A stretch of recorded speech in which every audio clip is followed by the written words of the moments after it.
ನೆಮ್ಮದಿ ಸಿಗಬೇಕು, ಜಗನ್ಮಾತೆ ದರ್ಶನ ಮಾಡಬೇಕು ಅಂದರೆ ಗೌಡಗೆರೆ ಚಾಮುಂಡೇಶ್ವರಿ ಕ್ಷೇತ್ರಕ್ಕೆ ಬರಬೇಕು.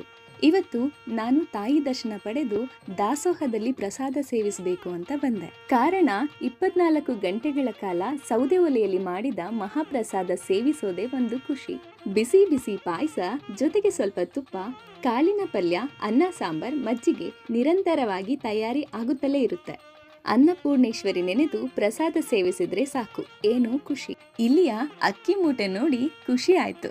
ಕಾರಣ ಭಕ್ತರು ನೀಡಿದ ಅಕ್ಕಿಯನ್ನ ಮಹಾಪ್ರಸಾದಕ್ಕೆ ಬಳಕೆ ಮಾಡ್ತಿರೋದು. ಅಲ್ಲದೆ ನೀವು ಕೂಡ ಒಂದು ಹಿಡಿ ಅಕ್ಕಿಯಿಂದ ಎಷ್ಟು ಬೇಕಾದ್ರೂ ದಾಸೋಹಕ್ಕೆ ಅಕ್ಕಿ, ಧಾನ್ಯ, ತರಕಾರಿ ನೀಡಬಹುದು.